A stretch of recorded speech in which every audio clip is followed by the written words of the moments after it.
আসসালামু আলাইকুম সুপ্রিয় শিক্ষার্থী, আশা করছি সকলেই ভালো আছেন।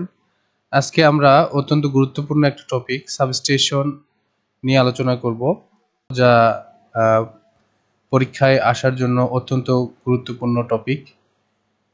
আশা করছি মনোযোগ দিয়ে দেখবেন এবং কোনো প্রবলেম থাকলে জানাবেন।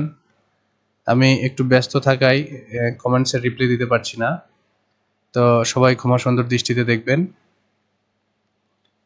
তো চলুন কথা না বাড়িয়ে আমরা আমাদের ক্লাস শুরু করে দিই। আচ্ছা, এখানে দেখুন সাবস্টেশন।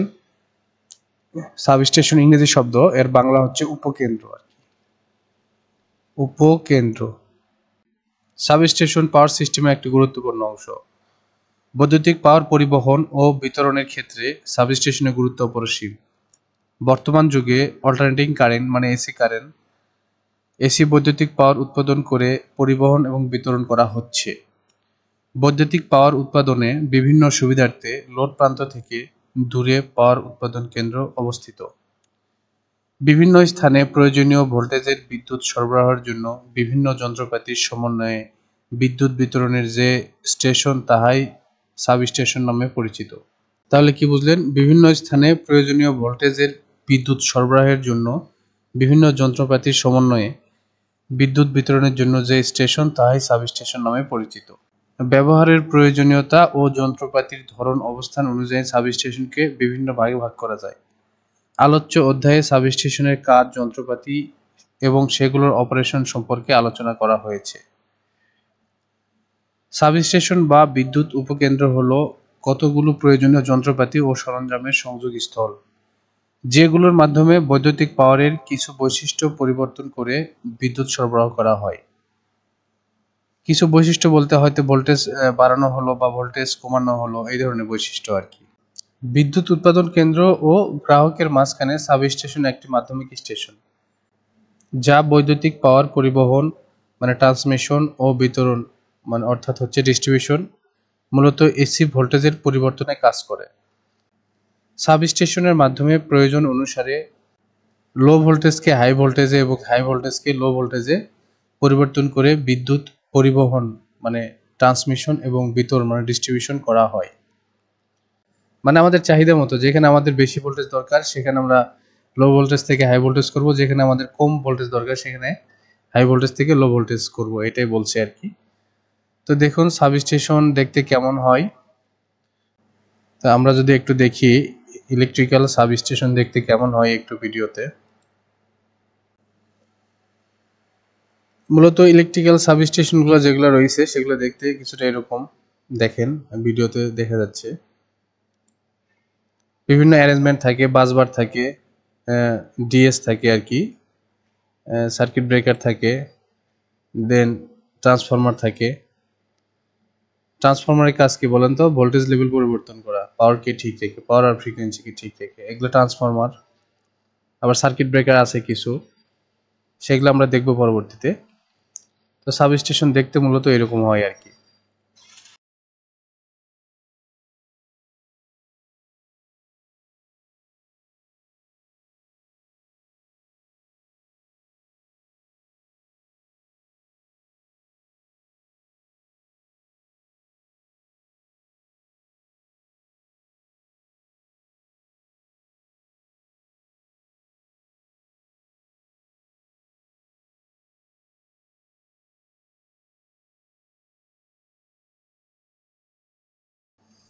তো সাবস্টেশন মূলত এরকমই হয়, আমরা দেখি বই আর কি কি লেখা আছে।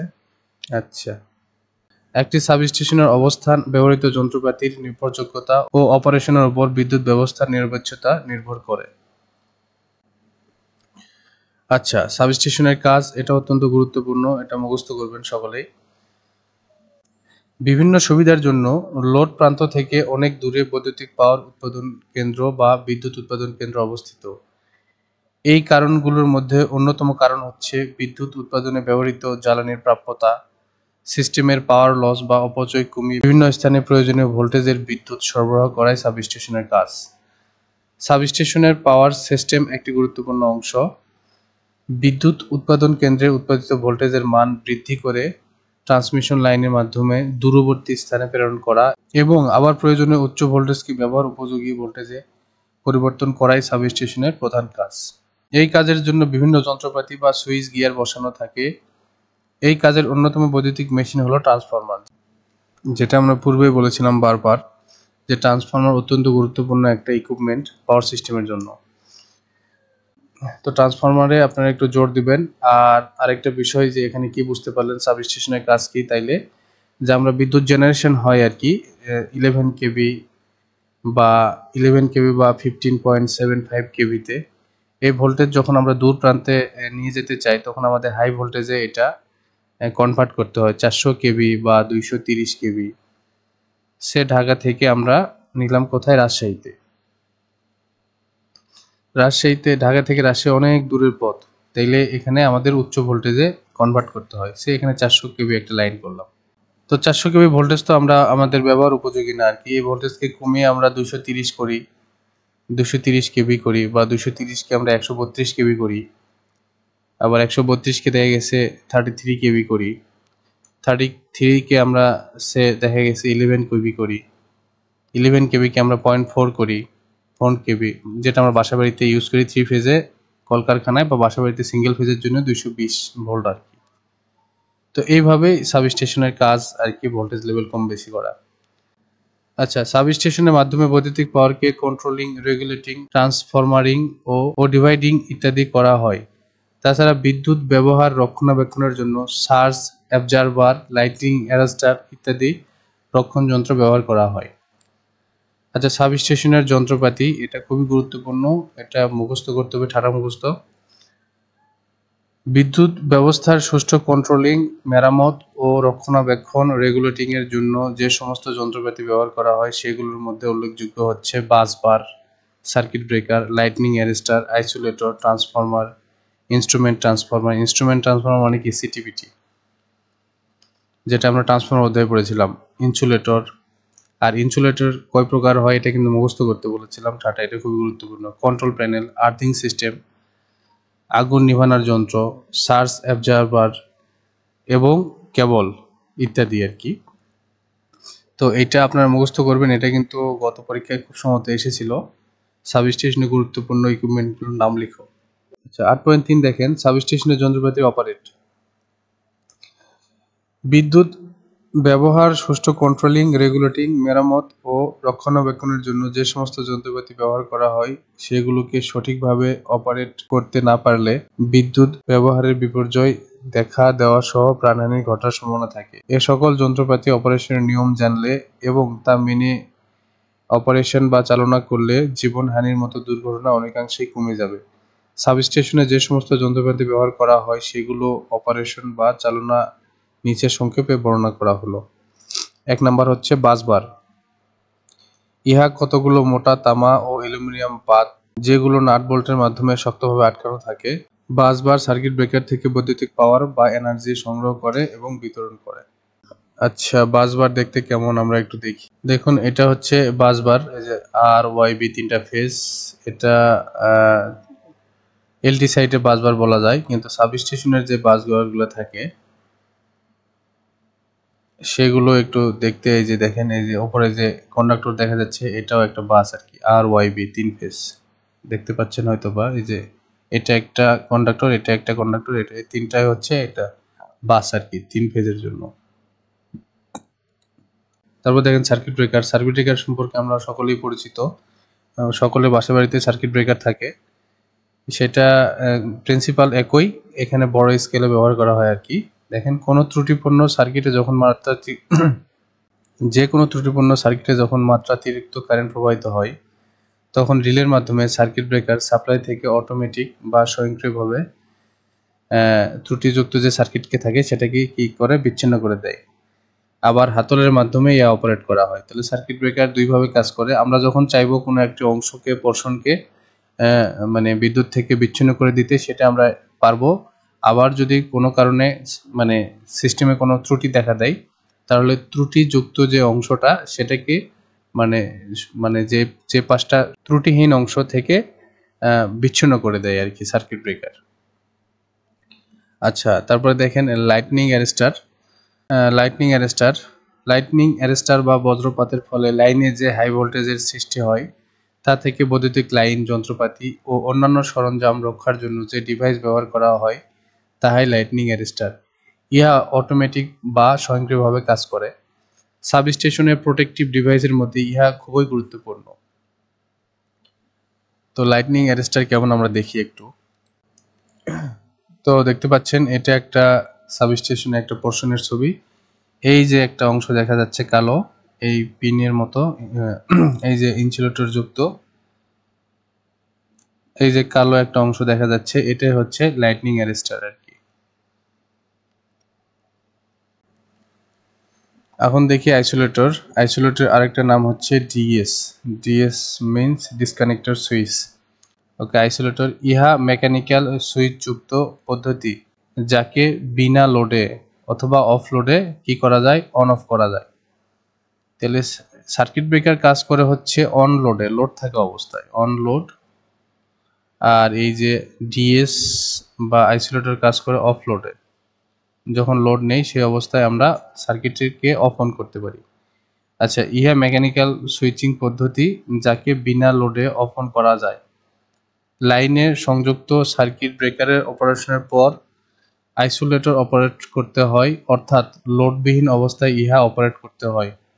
নিরাপদভাবে বৈদ্যুতিক লাইনে কাজ করতে আইসোলেটরের গুরুত্ব অধিক। আইসোলেটর দেখতে কেমন একটু আমরা দেখি।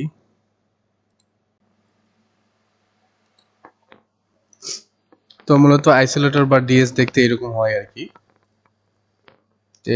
এই যে দ্বন্দ্বটা দেখতে পাচ্ছেন, এটা ঘুরে গিয়ে এই পোল আর এই পোলকে কানেক্ট করে দেয়, তখন সার্কিটের এই অংশের সাথে এই অংশ কানেকশন পায়। তারপর দেখেন ট্রান্সফরমার নিয়ে পূর্বে আমরা একটা পূর্ণাঙ্গ লেকচার করেছি আর কি। ট্রান্সফরমার সাবস্টেশনে ব্যবহৃত অন্যতম ডিভাইস বা ইলেকট্রিক্যাল মেশিন বলা যায় না, ট্রান্সফরমারকে একটা ডিভাইস বলা যায়। ডিভাইস, ইহার মাধ্যমে সাবস্টেশনের মূল কার্যক্রম ঘটে, অর্থাৎ সিস্টেমের ভোল্টেজ বাড়ানো এবং কমানোর কাজ ট্রান্সফরমারই করে। আচ্ছা, সাবস্টেশনের প্রধান অংশ। ট্রান্সফরমারের কার্যক্রম সঠিকভাবে করার জন্য অন্যান্য সরঞ্জাম ব্যবহার করা হয়।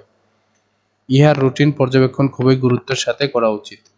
তার মানে কি বুঝলেন? সাবস্টেশন যাতে সঠিকভাবে অপারেশন করতে পারে সেই জন্য মানে সাবস্টেশনে অন্যান্য অ্যারেঞ্জমেন্ট রাখা হয় আর কি, বা সাবস্টেশনকে হেলদি রাখার জন্য এই সার্কিট ব্রেকার, ডিএস সব কিছু অ্যারেঞ্জমেন্ট রাখা হয়, রিলে, এগুলো আস্তে আস্তে আমরা জানবো আর কি। তো দেখুন, ইনস্ট্রুমেন্ট ট্রান্সফরমার লো রেঞ্জের মিটার দিয়ে হাই বা উচ্চ ভোল্টেজের কারেন্ট পরিমাপ করতে এবং কন্ট্রোলিং ডিভাইস সমূহের অপারেশনের জন্য ইনস্ট্রুমেন্ট ট্রান্সফরমার ব্যবহার করা হয়। আচ্ছা, কারেন্ট পরিমাপের জন্য সিটি, ভোল্টেজ পরিমাপের জন্য পিটি ব্যবহার করা হয়।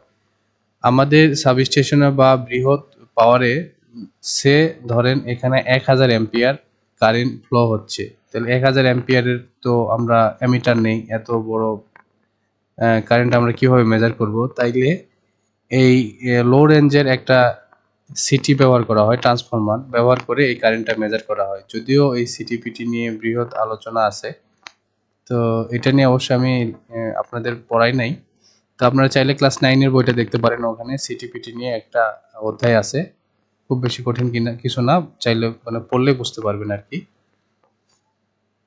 তো আর এই যে ইনস্ট্রুমেন্ট কাজ মূলত দুইটা কাজ করে, ইনস্ট্রুমেন্ট ট্রান্সফরমার মূলত দুইটা কাজ করে, একটা হচ্ছে মেজার করে, আর 2 নাম্বার কি, যে সে আমার এখানে 1000 অ্যাম্পিয়ার আসার কথা কিন্তু সে পাচ্ছে সামহাও এখানে 10,000 বা 1 লক্ষ অ্যাম্পিয়ার, তখন সে রিলে বা সার্কিট ব্রেকারকে দেয় আর কি, মানে সিগন্যাল দেয়, যার কারণে সে যে ত্রুটিযুক্ত যে অংশটাকে সেটা সে বিচ্ছিন্ন করতে পারে।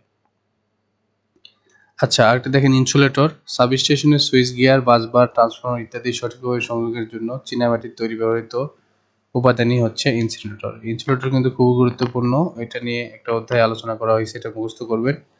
Control panel. আচ্ছা, সিস্টেমের অটোমেটিক অপারেশনের জন্য যে প্যানেল, বোর্ড, মিটার সমূহ রিলের সাথে যুক্ত থাকে তাই কন্ট্রোল প্যানেল। কন্ট্রোল প্যানেল থেকে সিস্টেম কন্ট্রোল করা হয় আর কি। আচ্ছা, আর্থিং সিস্টেম। সাবস্টেশনে ব্যবহৃত ট্রান্সফরমার, সুইচ গিয়ার, বাসবার ইত্যাদির নিয়ম মোতাবেক গ্রাউন্ডিং বা আর্থিং করা থাকে, ইহা নিরাপত্তার জন্য খুবই গুরুত্বপূর্ণ। আচ্ছা, সার্জ অ্যাবজর্বার। আচ্ছা 10 নম্বর দেখেন, সার্জ অ্যাবজর্বার। সার্জ ভোল্টেজ এর প্রতিক্রিয়ায় নিরাপদভাবে আর্থিং করতে ইহা কাজ করে আর কি। তারপরে বৈদ্যুতিক শর্ট সার্কিট বা কোনো কারণে আগুন লেগে যেন দুর্ঘটনা না ঘটে সেজন্য আগুন নিভানোর যন্ত্র ব্যবহার করা হয় আর কি সাবস্টেশনে। তো এই মোটামুটি ছিল সাবস্টেশনের যে ইকুইপমেন্ট সেগুলো আর কি, এগুলো আপনারা ভালো মুখস্থ করবেন ভালোভাবে। আচ্ছা, এখানে একটা সিঙ্গেল লাইন ডায়াগ্রাম দেওয়া আছে। 11/0.4 কেবি একটা সাবস্টেশনে সিঙ্গেল লাইন ডায়াগ্রাম বা এসএলডি দেখানো আছে। এই যে সিঙ্গেল লাইন ডায়াগ্রামকে সংক্ষেপে বলে এসএলডি। আচ্ছা দেখুন, একটা সাবস্টেশনে যখন 11 কেবি আসলো আর কি, এই যে এই দিক থেকে পাওয়ার আসলো, এটা আইসোলেটর আছে এখানে, আইসোলেটরের মাধ্যমে এটা মানে সার্কিটকে বিচ্ছিন্ন করা হয়, আবার ক্লোজও করা হয়, ওপেন ক্লোজ করা হয়। তারপরে দেখেন এখানে কিছু বা কেবল বক্স আছে যেখানে কানেকশন আছে। দেন এই যে হাই ভোল্টেজ সার্কিট ব্রেকার, এখানে একটা ব্রেকার আছে। দেন এখানে সিটি আছে, মেজার করছে কত, এখানে একটা সিটি আছে, সে মেজার করছে কত অ্যাম্পিয়ার কারেন্ট যাচ্ছে। দেন এখানে একটা ট্রান্সফরমার আছে আর কি, এই ট্রান্সফরমার মূলত 11 কেবিকে 0.4 কেবিতে রূপান্তর করছে। আচ্ছা দেন এখানে দেখেন আরেকটা সার্কিট ব্রেকার আছে, তারপর আবার সিটি আছে, এসে এই যে বাসবার, এটাকে আমরা বলছি বাসবার। বাসবারে যখন পাওয়ারটা আসলো তখন এখান থেকে গ্রাহক প্রান্তে চলে যাচ্ছে আর কি পাওয়ারটা, তারপর থেকে এই পাওয়ারটা গ্রাহক প্রান্তে চলে যাচ্ছে। তো এটাই মূলত আমাদের 11/0.4 কেবি যে সাবস্টেশনের সিঙ্গেল লাইন ডায়াগ্রাম আর কি। তো যদিও এটা ক্লাস 10 এর বই আছে, আপনারা দেখতে পারেন, যদিও একটু অ্যাডভান্স লেভেলের হয়ে যায়, তারপরে পরীক্ষায় দিলে তো কিছু করার নেই, যেহেতু ক্লাস 10 এর বই আছে, দিতেও পারে। আচ্ছা, এই ছিল মোটামুটি সাবস্টেশন রিলেটেড আলোচনা। আশা করছি আপনারা নতুন কিছু জানতে পেরেছেন। তো আপনার সফলতা সুস্বাস্থ্য কামনা করে এখানে বিদায় নিচ্ছি। সকলে ভালো থাকবেন। আসসালামু আলাইকুম রহমতুল্লাহ।